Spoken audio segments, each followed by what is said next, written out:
शेख अहमद का वाकया है, बहुत बड़ा आरिफ था, नमाज पढ़ रहा था रात की तारीकी में, तो चोर घर में आया। तो नमाज के बाद शेख ने चोर को कहा, मेरे घर में तुम्हें कुछ मिलने वाला नहीं। ये घबरा कर हाइड होने की कोशिश की अंधेरे में। तो शेख ने कहा कि जाओ, वो एक बर्तन पड़ा है, उठाओ उसे, जाकर बाहर कुएं से वुजू करो और आओ मेरे पीछे नमाज पढ़ो। अब चोर ने बोला, अब यहाँ मिलना तो कुछ है नहीं, चलो सुबह तक वैसे भी कुछ होगा नहीं, तो चलो बुरी बात नहीं है, नमाज ही पढ़ लें। गया, वुजू करके आया, शेख के पीछे नमाज पढ़ता रहा। रात हो गई, सुबह नमाज में मशगूल था तो देखा किसी ने दरवाजा खटखटाया। जाकर इसने खोला दरवाजा तो एक शख्स आया और कहता है शेख को कि मैंने रात को ख्वाब में देखा, ये जो मेरे पास बहुत सारे दीनार और सिक्के हैं, ये मैं आपको दे दूं। तो उसने शेख को दिया। शेख ने वो पूरा सोने का एक वो था, उसमें इतने सारे सिक्के उस चोर को दे दिए, ये लो तुम्हारी नमाज पढ़ने की उजरत।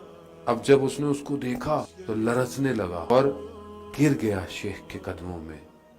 कहा, मैंने सारी जिंदगी चोरी की, अगर मैं इतना कुछ हासिल न कर पाया, एक नमाज ने मुझे इतना दे दिया। कहा, मुझसे गलती हो गई, मुझे कुछ दिन अपनी मुरीदी में रख लें बस। उसने हाथ फेरा, खुदा ने तुम्हें माफ किया यकीनन। और फिर इबादत में अभी वक्त गुजरा नहीं था, एक और शख्स आया और उसने कहा शेख को कि मुझे अमीर बलख की बेटी ने भेजा है, इसे अंदर लेकर आया।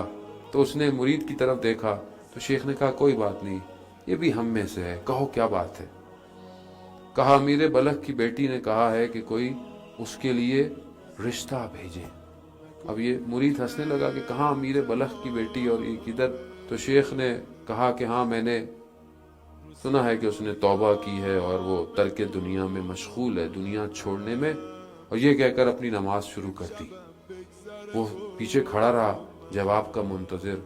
दिन गुजर गया, वो वापस चला गया। दूसरे दिन फिर आया, फिर आकर उसने शेख से, लेकिन शेख ने कोई बात नहीं की उससे, और फिर पूरा दिन खड़ा रहा। तीसरे दिन खुद अमीर बलख की बेटी आ गई और ये इबादत में शेख मशगूल था। और इसने शेख को कहा, अहमद रहबर बाश, हक की तरफ मुतवज्जे करो, राहजन ना हो, तुम रहबर हो, तुम बताने वाले हो। और ये कहकर चली गई। अभी थोड़ा कदम आगे बढ़ाई थी तो शेख ने उसे कहा कि आज रात कोई तुम्हारा रिश्ते के लिए मैं भेज दूंगा। वो खुद शेख जो था, वो खुद बलख का अमीर वो खुद था और वो उसकी बेटी थी। उसने उस चोर को भेजा रिश्ते के लिए। अज़ीज़ान मोहतरम, हम जिस लज्जतों को दुनिया में समझते हैं कि हम इसे हासिल कर लें और हम कामयाब हो जाएंगे, जबकि खुदा ने हमारी कामयाबी को कहीं और लिखा हुआ है। हम जिस चीज को हासिल कर कर समझते हैं कि इत्मीनान मिलेगा, खुदा ने सकून को कहीं और रखा हुआ है। अला बिज़िक्रिल्लाह तत्मइन्नुल क़ुलूब, कि आगाह हो जाओ, अल्लाह ही के जिक्र में इत्मीनान है।